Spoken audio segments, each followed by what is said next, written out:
सर्वशक्तिमान परमेश्वर, सर्वदर्शी, सर्वव्यापी, सर्व अंतर्यामी परमेश्वर गौरव महिमा संभ्रम हो।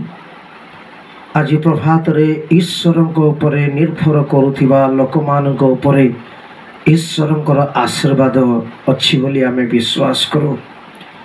वाक्य लेखागला नाहुम तार 1:7 पदरे सदा प्रभु मंगलमय संकट काल अति दृढ़ दुर्ग शैल मानकर पुणे सदा प्रभु ऊपर निर्भरकारी मानकर नाम से जानती।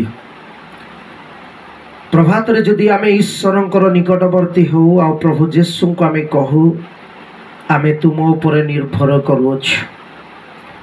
आमे जानू प्रभु तुमे आमानकर महान परमेश्वर अट।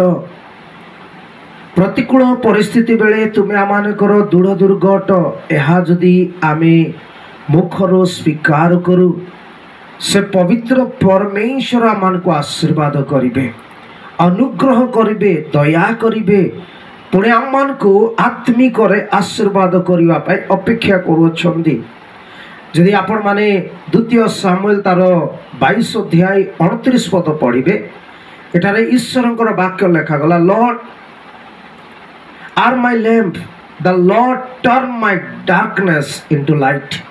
ईश्वर तुमे मोर ज्योति अट, अंधकार को तुमे बदलाई आलोक प्रदान करि पारो। से पवित्र परमेश्वर वाक्य दे आमान को कथा कहंतु एवं एई दिन मान करे ईश्वरंकर निकटवर्ती पाई आमान को सहाय्य करंतु। ईश्वरंक ऊपर निर्भरकारी परिवार मान को परमेश्वर अनुग्रह दया करंती। से अनुग्रहकारी परमेश्वर अटंती। तेणु आज प्रभात रे आपण को मते से आह्वान करंती, हे मोर पिला माने मो निकट को आस, हे मोर संतान माने मो निकट को आस एवं तुमने मो ऊपर निर्भर कर। मु मृत्युशील आ नम्र अटे, मु तुम मान को आशीर्वाद करिया पाई अपेक्षा करुअछि।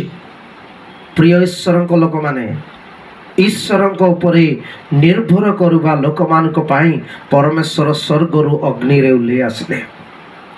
दानिएलंकर 3 बंधुंक विषय आमे जानू। से माने राजा को ऊपर निर्भर कले नाही, सेमानकर प्रार्थना ईश्वर ऊपर थिला, एलोहिम एल शड्डाई गॉड ऊपर थिला। सेमानकर भरोसा ईश्वर ऊपर थिबारु अग्नि मध्य को गले मध्य अग्नि समान को किछि करि पाइला नै। आमे मने रखू आमे ईश्वर